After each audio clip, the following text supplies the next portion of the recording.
My name is Laura Bennett. I'm 20 years old and currently a sophomore majoring in political science at the University of Oregon.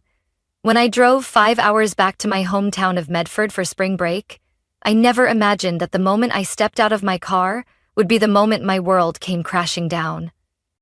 Right in front of me, the house I grew up in stood hollow and empty. A bold "for sale" sign planted in the middle of the front lawn announced the truth like a slap in the face. The curtains were gone. No car in the garage, no lights, no sounds. I thought I had the wrong address, until I noticed the street lamp with the crack I once tripped over in elementary school. Everything was in the exact same place I used to call home, except it wasn't mine anymore.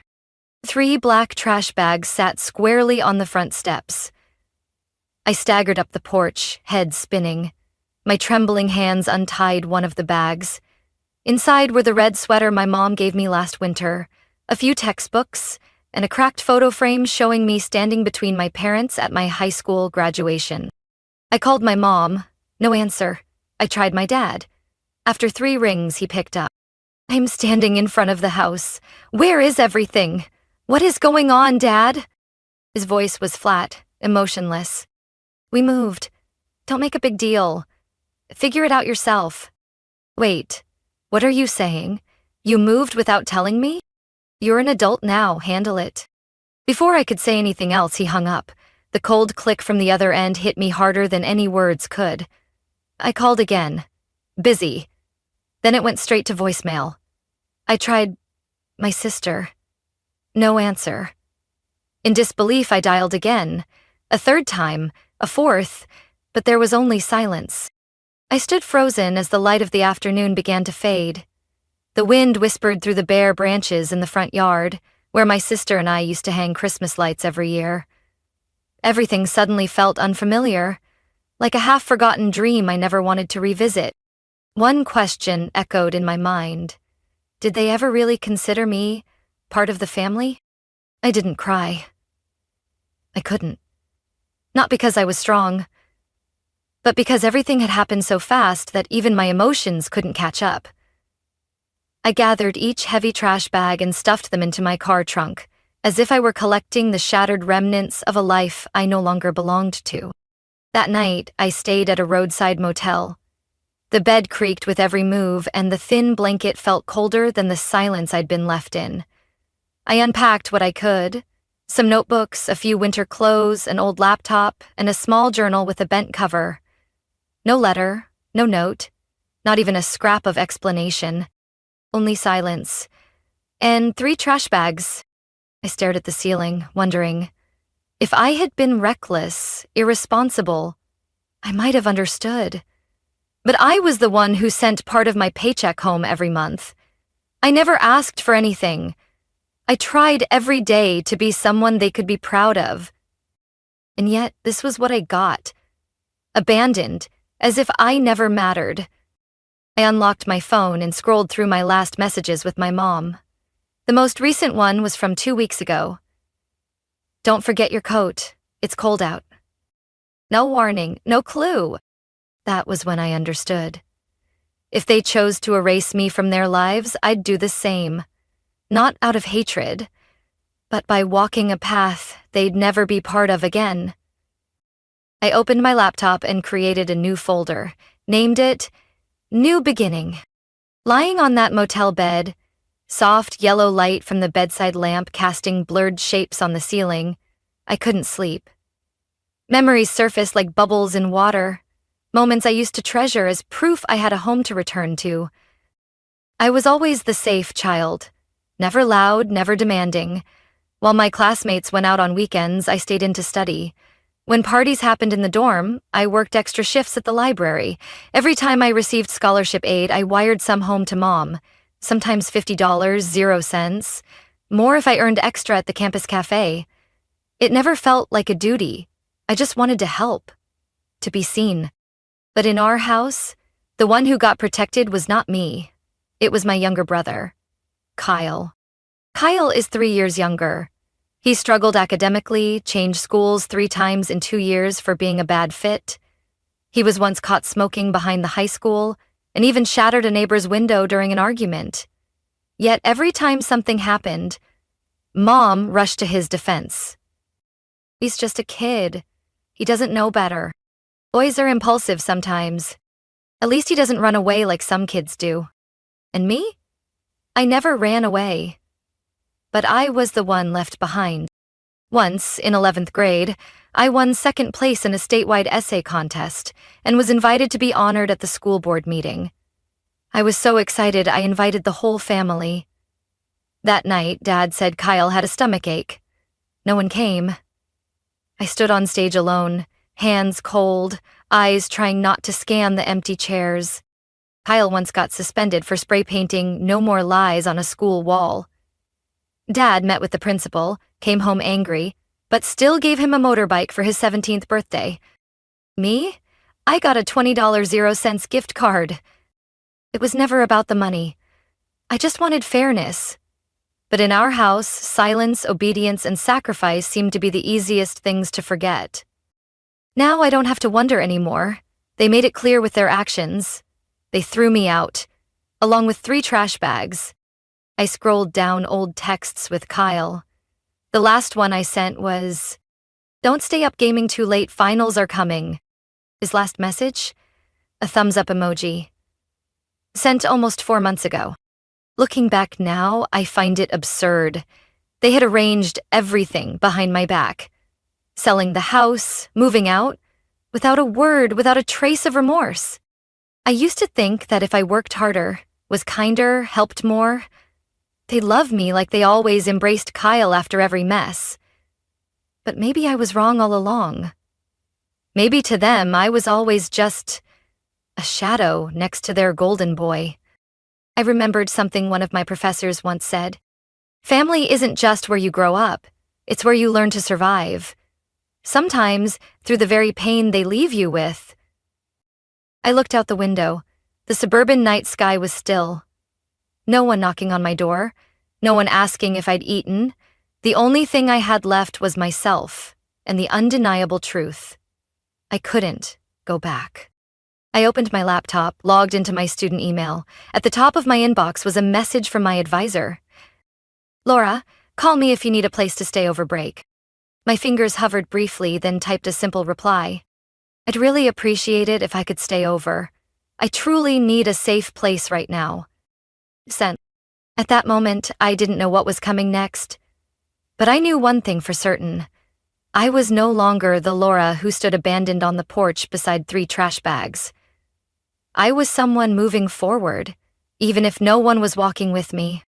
3 hours later, I received a reply from Professor Keller, my public policy professor last semester.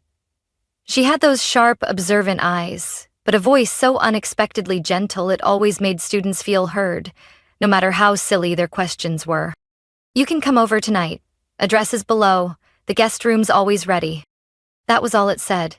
No questions, no explanations, and maybe that's exactly why it hit me so hard. I didn't know when someone like Professor Keller, a virtual stranger, had become the first person to offer me a place to rest, while my own family had vanished without a trace. Her house sat on the edge of Eugene, tucked inside a quiet neighborhood lined with maple trees already turning red. It was a tidy 2-story home filled with books, warm light, and the smell of something baking. She put me up in an attic room with a window that looked out over the backyard. There were no probing questions, no pity.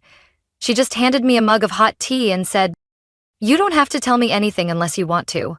You can stay as long as you need, but if you plan on sitting around too long, I'll make you do the dishes." I laughed. After days of holding myself together just to keep from falling apart, I finally laughed. And like a dam breaking, I sat down at the kitchen table and told her everything. From the empty lawn, to the 3 trash bags, the cold phone call, and the hollow frame of what used to be my bedroom window. She didn't say much, but when I finished, she gently placed a hand on my shoulder and said, "They can take the house, but they can't take your worth." The next morning, while I was straightening up the living room, Professor Keller came downstairs with a printed email in her hand. I just got this from a nonprofit called Fair Living Coalition. They're looking for summer interns to work on housing rights and community inequality. I think you should apply. I took the flyer and scanned the details. The program offered students a chance to research and work directly on cases involving illegal evictions, housing discrimination, and rental issues in low-income neighborhoods. My heart stirred. There was something deeply real in those lines of text, a feeling that maybe I wasn't alone, that I wasn't just someone pushed out of a home, but maybe I could help others avoid the same fate. I submitted my application that same day. A week later, I got an interview invitation from the program coordinator, Mrs. Elaine Rhodes. She was in her 50s, with a raspy but steady voice and eyes that held yours like every word you spoke mattered. She asked me a lot: why I chose this major, what drew me to housing issues, and finally, the most personal question of all. Laura, what makes you care about rental fairness? I sat there for a long moment. I had prepared a professional answer, something like, I'm interested in community rights. But in the end, I just told the truth. Because I know what it feels like to be left behind, to be treated like you don't exist in a home that used to be yours. I don't want anyone else to go through that. She didn't reply right away, just nodded. 3 days later, I got the official offer. I had been selected. The program started in May, but Elaine let me join early for some smaller projects. I was assigned to work with a team of attorneys who helped tenants being forced out of their homes before their leases ended, especially students and immigrant workers. In our first team meeting, I sat next to a woman named Mariah, a former law student who had lost her own housing in a fraudulent lease case. She smiled at me and whispered, "Welcome to where the people who got pushed out start over." That night, back in my attic room at Professor Keller's, I opened my laptop and created a new folder next to New Beginning. I named this one Reason, because now I had one. And for the first time in weeks, I felt grateful I'd been forced out of that so-called home. Because if that hadn't happened, I wouldn't be here. I never imagined an internship could alter the course of my life. But those afternoons spent in the cramped office of the Fair Living Coalition, listening to people share how they'd been evicted despite active leases or had their rent doubled without notice, made it impossible to look away. There was a nursing student named Natalie, forced out of her dorm for working night shifts, mistaken for sneaking in strangers. A Black student named Marcus denied a rental after meeting the landlord despite a flawless application. A single mom with 3 kids living in her car for 3 weeks after reporting mold in her apartment. The more I listened, the more a storm of emotions brewed in me: anger, empathy, a burning sense of purpose. I knew these weren't just stats in a report. They were invisible scars left by a system that failed the innocent. One night, while sorting case files in Keller's living room, I looked at the towering stack and wondered, why isn't there a place just for students like me? People who don't even know where to begin when housing issues hit. That's where the idea began. At first, just a scribble on a sticky note, a safe space, for students, for low-income workers, for anyone without a voice. Then it grew with every story I heard, every face I met. I pitched it to Elaine. She paused, then said, "Don't just make it a paper, make it real." Elaine connected me with a university fund program, the Community Impact Fellowship. If selected, I'd receive $25,000, 0 cents, to develop a project with meaningful social impact. The deadline? 17 days away. I had no clue where to start, but I knew what I wanted. I called the project Haven Link, a network where students, single-parent families, and low-wage workers could access basic legal support, housing rights info, and connections to local aid. A place to ask, what do I do now? And actually get an answer. Free, fast, and without judgment. Professor Keller helped polish every word of my proposal. Elaine introduced me to a community lawyer who taught me how to add legal triage tools into HavenLink's response system. A classmate from my communications course helped me design a simple logo and website. Every little piece clicked into place, like the world was quietly nudging me forward. The night I submitted the application, I hit send with sweaty palms. Not from fear of failure, but because I'd never poured my heart into anything so fully. 3 weeks later, the acceptance email arrived at 5 a.m. I woke up to the soft buzz of my phone and read the bold line, "Congratulations, you've been awarded this year's Community Impact Fellowship with $25,000, 0 cents, in funding." I stared at the screen in disbelief. Then, suddenly, I cried. Not for the money, but because for the first time, what I carried inside, what had always felt too personal, too small, was seen, was trusted, was supported. That afternoon, I went to the coalition's office to tell Elaine the news. She just smiled and handed me a thick envelope. "I think you should start with this. Org name, list of students who've faced housing trouble, contacts for past volunteers, and a promise. I'm with you." I hugged her. Tight. That same evening, I logged into the university site and posted our first announcement. HeavenLink, a place to begin again. We're here to help you hold on to your home. I didn't know how far the project would go, but I knew my journey wasn't about revenge or proving anything to the past. 6 months after I left that empty house with 3 trash bags, HavenLink had grown faster than I imagined. Our makeshift office, once an old study room in the West Dorms, was now fully booked each week. We had 3 regular volunteers, a law student holding Wednesday office hours, and even an online forum where renters could share stories and find help. I was so busy I sometimes forgot lunch, but never once felt drained. In fact, I felt alive, with a purpose. Then one October afternoon, while finishing up a grant report, my phone buzzed. Unknown number. The area code. Medford. I let it ring until it went to voicemail. A minute later, the notification popped up. I played it.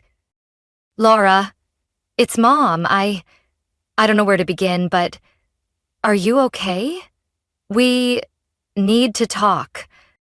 I set the phone down, heart pounding. Unsure if it was confusion or something deeper I'd locked away for half a year. Within the hour, 3 more calls came in. One from Dad, one from Kyle, one from a landline I recognized, Grandma's. The same grandma who once told me, "You'll always be welcome at my house, no matter what." I didn't answer. I didn't reply to the texts that followed. Over the next 3 days, the calls kept coming. Sometimes it was Dad's voice, stern, clipped, cold. "Call back. We're family, Laura. You can't just ignore everyone." Sometimes it was Mom, her voice shaky. "Just let me know you're okay. I won't ask anything else." Even Kyle left a message. "Laura, I don't really know what's going on, but we miss you, we really do." I listened to every word, every voice. Not one of them said they were sorry. No one mentioned what they had done. No one spoke of the 3 trash bags, of the house, of how I'd had to ask a professor for shelter and start over from nothing. They called as if we'd simply lost touch, as if this was just a misunderstanding, not a deliberate, cold decision they made. I waited, hoping someone, just once, would say, "We were wrong." But no, all they said was, "Call us back."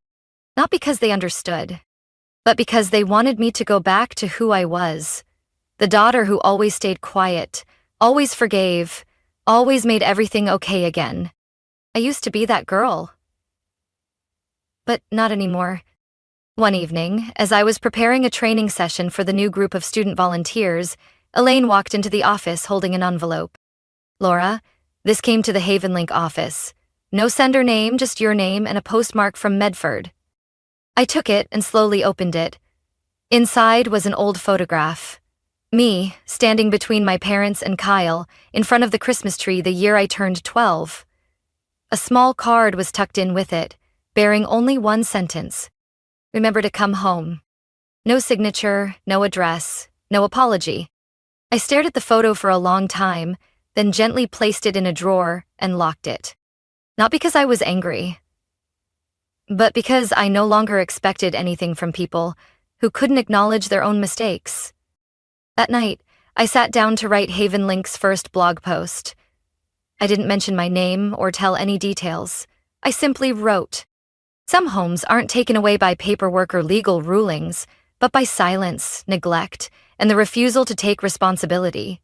Yet, from those same voids, we can build new places of safety, where you are heard, respected, and allowed to begin again, on your own terms. When I hit publish, I felt a small weight lift from my chest. I haven't forgiven, and maybe I never will, but I'm no longer bound. Not by calls, not by photos, not by memories. The only thing I'm bound to now is the one truth I believe in. No one deserves to be treated as invisible in their own story. And I will do everything I can so that from now on, those who've been pushed aside can write their first new chapter too.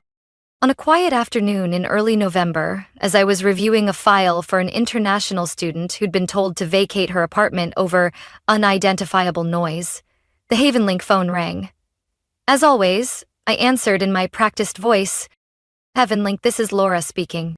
There was a pause, then a hesitant female voice on the line. "Laura, this is Helen. I used to live next door to your family in Medford. I'm not sure if you remember me." I froze. Helen. The silver-haired lady who always brought over baked goods during the holidays. The one who used to warn me about slipping when the snow piled high. Of course I remember. Is everything okay? Oh, I don't want to bother you, but this morning I received a forwarded envelope addressed to you. It came to your old house. It looked kind of important. Sent to the old address. Do you know who it's from? A law firm, I believe. Something from New Mexico. I didn't open it, but if you'd like I can read a few lines from the outside. It looks like it might be about an inheritance. I nearly dropped my pen. A law firm? Inheritance? In New Mexico?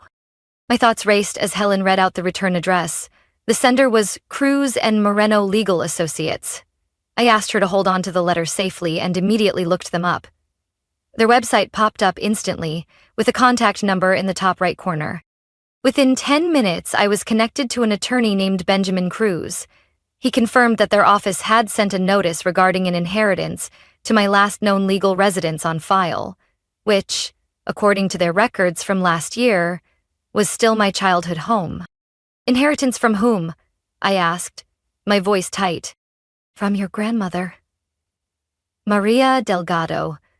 She passed away last year and left behind a parcel of land in Santa Fe that was purchased by the local government for expansion of an eco-tourism district. Your share amounts to $412,000, 0 cents, currently held in a transfer fund pending beneficiary confirmation. I went silent. I remembered Maria, her calloused hands always wrapping tamales for me every winter. The letters she wrote in simple Spanish, even though I barely understood them as a child. She lived so humbly. How could she have left behind something worth that much? Benjamin seemed to anticipate my thoughts. The land was once of little value, but 3 years ago, the city approved development of a luxury resort nearby. The land value surged. Her plot was reassessed and purchased at that amount.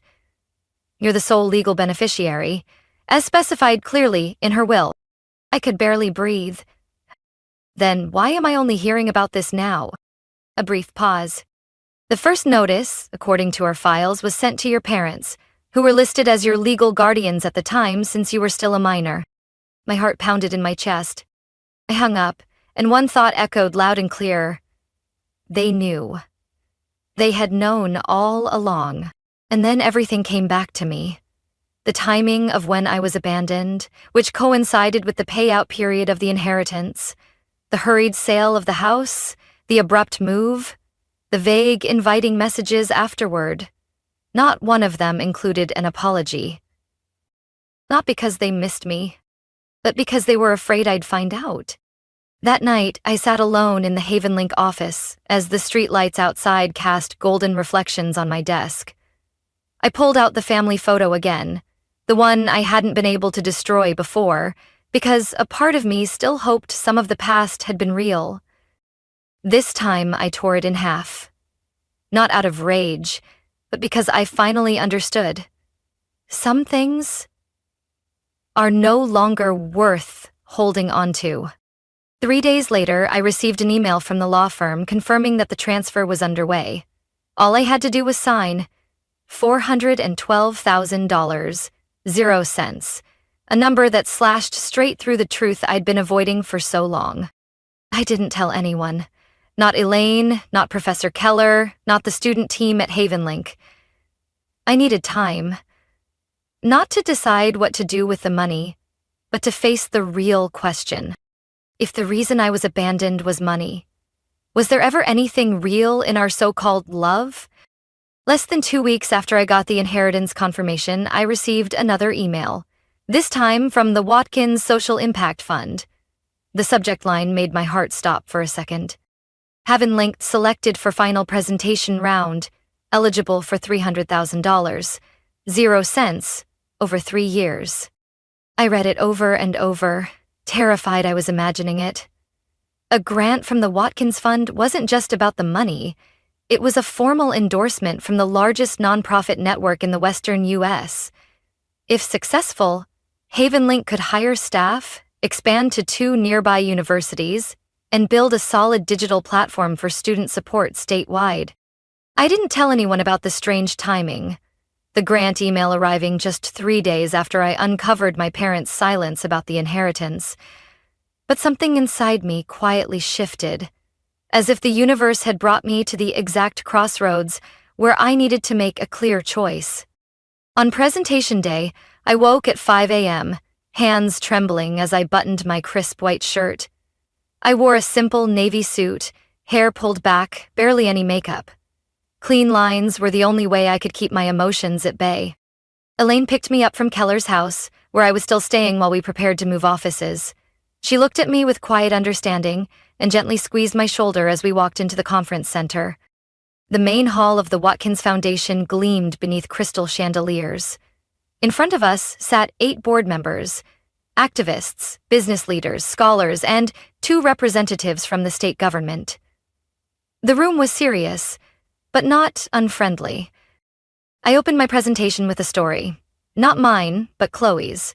A freshman forced out of her dorm for refusing to pay an extra $500, 0 cents reservation fee her landlord had made up.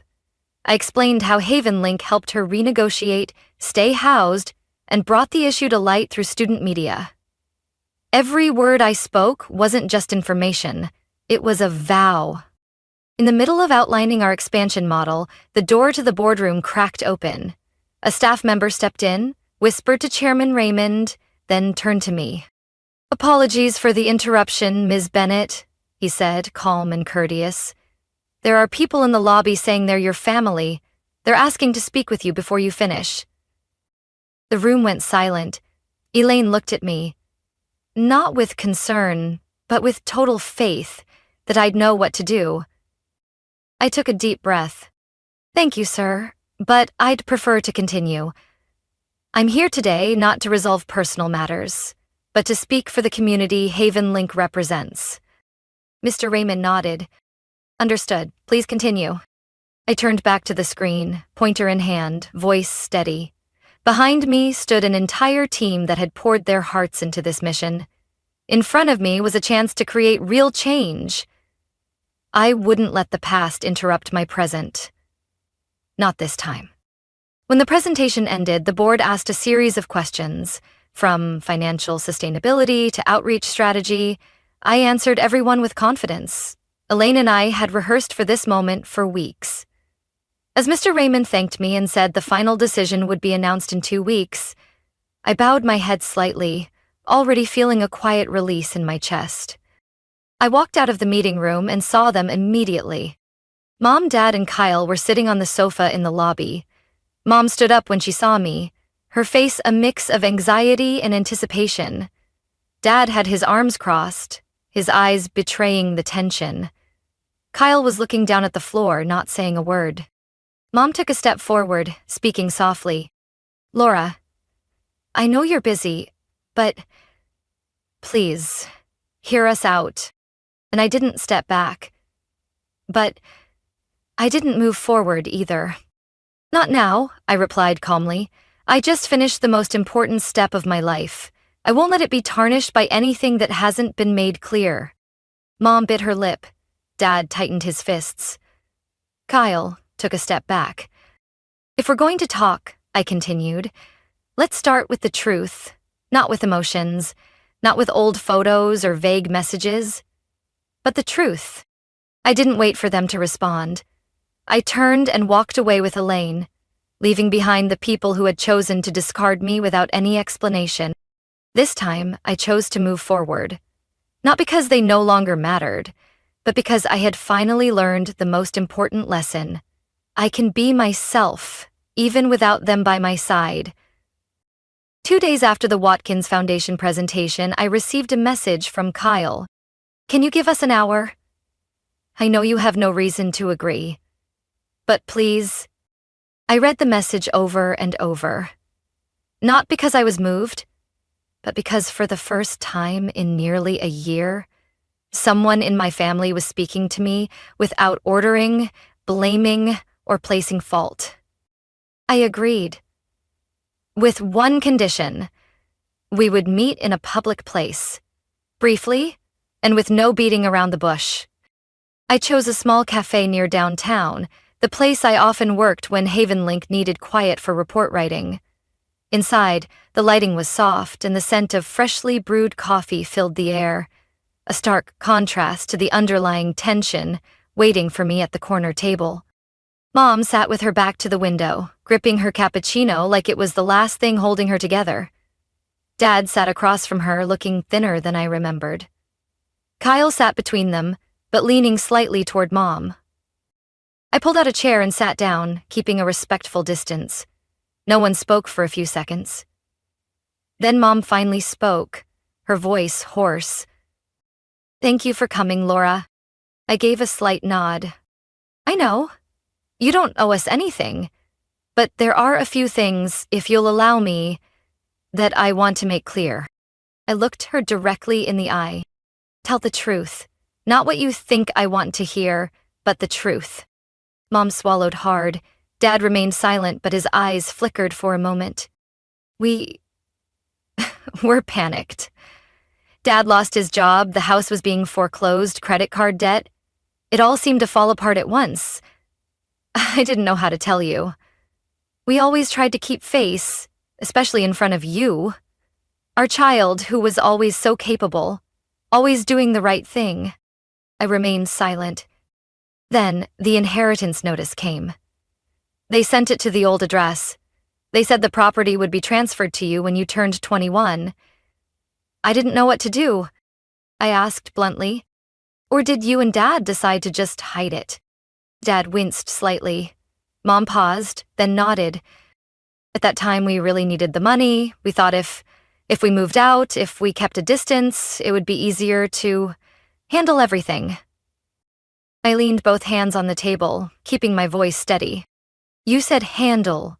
Do you mean selling the house, throwing my things in trash bags, moving out with no goodbye, and staying silent while I searched for answers? Is that how you handle having a daughter? No one said anything. The only sound was the spoon stirring quietly in Kyle's coffee. I lowered my voice, but every word felt like a knife. I didn't come here to forgive. I didn't come here to hear an explanation. I came because I wanted to say one thing clearly. I don't need closure. I've already had it, on my own. I turned to Kyle. You're the only one in the family who reached out to me with kindness. You don't have to choose sides, just live more honestly than I ever could at your age. Kyle lowered his head. I didn't blame him. He's young. He can still be different from them. Finally, Dad spoke, his voice dry. You've always seen yourself as the victim, Laura. But do you know what we've had to sacrifice? I chuckled softly, not out of satisfaction, but because I was so used to this tone by now. If you think I'm the victim, then you've never understood me. I'm the survivor, the one who rebuilt from the wreckage that you and Mom created. I stood up, pulled out my wallet, and left enough money for the 3 coffees. I don't need you to apologize. But if you really want to make up for it, the only way is respect my boundaries. No more calls, no more vague texts, no more surprise visits. I'm not the little girl I used to be. I turned and walked out, not looking back. No tears, no anger, just finality. Outside the cafe, the December wind brushed past my coat. I took a deep breath, then pulled out my phone. A new message from the Watkins Foundation appeared. Congratulations! Havenlink has been selected for the final round, nominated for a $300,000 0 cents grant over 3 years. I laughed, but this time it was a real smile. There was no more random luck. Everything was the result of my choice to stand up, even if it had to be alone. 3 weeks after our final meeting at the cafe, I received the official email from the Watkins Foundation. Havenlink had been awarded the full $300,000 0 cents 3-year grant, plus an additional $50 0 cents in operational funding for the first year. I read the announcement while standing in the new office, a modest but bright space in a community support complex near downtown Eugene. The scent of fresh paint still lingered in the air. On the desk were piles of files for cases waiting for advice. In the hallway, 2 student volunteers were laughing as they set up chairs for a weekend legal training class. I looked at the scene, and for the first time I felt that I had truly built something bigger than myself. The very next week, a reporter from the Oregon PBS station reached out. They wanted to do a feature story on student-led social initiatives. The content director, Maya Stone, said that the story of Havenlink has the impact we're looking for. I hesitated for a moment, but Elaine nodded. If you don't tell your story, someone else will tell it their way. The filming took 2 days. They shot at the office, the community classes, and during a legal consultation where I was talking to a young couple being forced to sign an unfair lease. Maya was very skilled. She didn't push me into emotional corners, but she didn't let me avoid questions about the motivation behind what I do either. At the end of the segment, she asked, if you could go back to that day, standing in front of the empty house and the 3 trash bags, what would you say to yourself? I thought for a long time. Then I said, I'd say, don't focus on what you've lost, focus on what the pain will teach you to build. The program aired on Sunday evening. I didn't watch it live on TV. Instead, I sat alone in the Havenlink office, responding to every thank you note and partnership offer that had come in from community organizations across the state after the broadcast. On social media, the hashtag Havenlink spread quickly. Some former students shared stories of being unfairly evicted.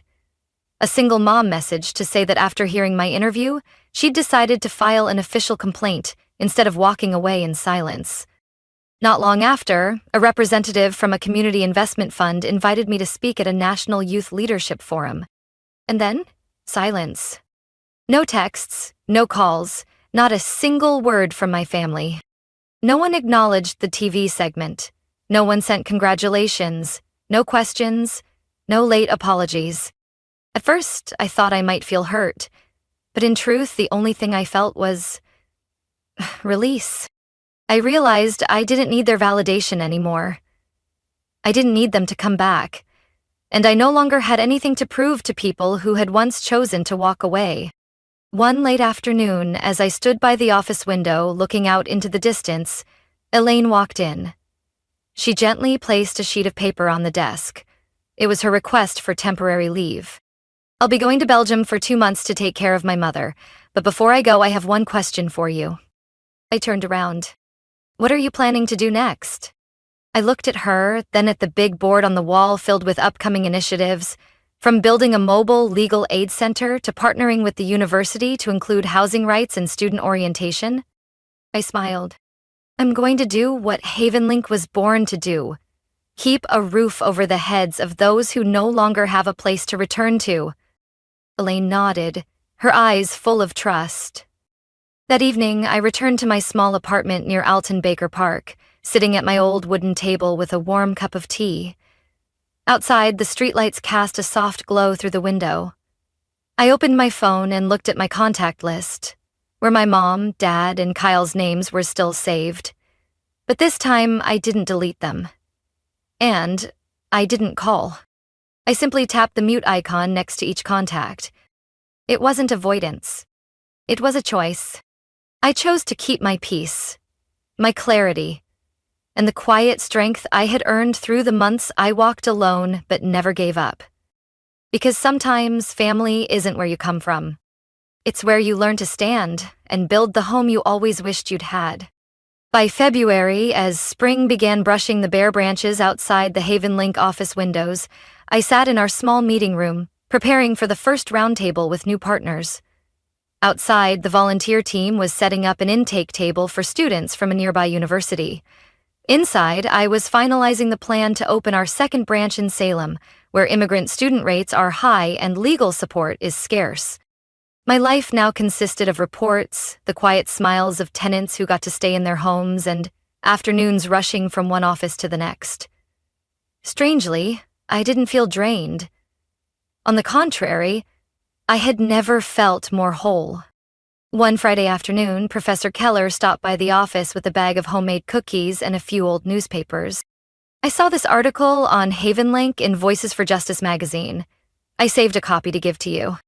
I opened the cover and saw a photo of myself, reaching out to shake hands with an elderly woman, both of us smiling with a warmth that went far beyond just housing advocacy. Professor Keller sat down, poured herself some tea, and looked at me with that familiar, gentle gaze. "Lar, what do you think makes a home?" I thought for a moment, then answered, "A place you can walk into without needing to prove your worth, where you're trusted, seen, and allowed to be yourself." She nodded, said nothing more, but I knew. She was one of the first people who ever gave me that definition. That night, just as I was pouring water into a glass pitcher in my apartment, the doorbell rang. I figured it was a neighbor, but when I opened the door, standing in front of me was Natalie. The nursing student from last year who once told me about being evicted from her dorm due to a misunderstanding. Now, Natalie was a part-time staff member at HavenLink and had just received a scholarship to pursue her master's in public policy. She smiled, holding a bouquet of white tulips.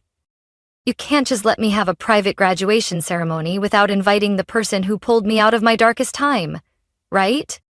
I stood still for a second, then wrapped her in a hug. No words needed. People like Natalie, Elaine, and Professor Keller, they were living proof of something I only truly understood now. Family isn't where you're born, it's where you get to be reborn, as someone chosen, loved, and seen. I once believed I'd been discarded, but the truth is, I was set free. Freed from a place where love had to be earned through silence, obedience, and carrying the weight of others' fractures. I don't deny what happened. I don't erase memories, and I don't rewrite history. But I no longer let that history define my worth today. At the end of the month, HavenLink hosted its largest seminar since our founding. Nearly 200 people attended. Students, nonprofits, local officials, and leaders in community law. As I stood on stage, looking out at the attentive faces in the audience, I didn't think of my parents. I didn't think of the house we used to live in. I thought of that first moment I opened the black trash bag on the porch, saw the old book, the cracked photo frame, and the scarf Mom knit me when I was 16. And I knew I had come far enough to understand that what I was looking for was never in that house. As I finished my speech, I ended with one simple but sincere thought. I used to believe blood ties were irreplaceable, but I've learned that sometimes the people who aren't related to you treat you like family, and sometimes the ones who are leave when you need them most. Then I paused, smiling. Real family is made of the people you choose, and who choose you, not out of obligation, but out of humanity. The room erupted in applause, but I didn't really hear it. Because in that moment, what filled my heart was a peace I had never known before. And I knew, no matter where life takes me, I will carry that flame with me. The flame of someone who was once left behind, but found her way back to herself and lit the way forward. Laura's story is a powerful reminder that not everyone born under the same roof deserves a permanent place in our hearts. Sometimes betrayal from those closest to us becomes the spark that pushes us to grow stronger and redefine our worth. Family isn't just where we come from, it's where we are seen and loved the way we deserve. Laura rewrote her story through resilience and courage, and that's something no one can ever take away. What are your thoughts on Laura's journey and the choices she made? Is family truly the safest place to fall? Share your reflections in the comments, and don't forget to follow the channel for more heartfelt stories about family and finding your own way.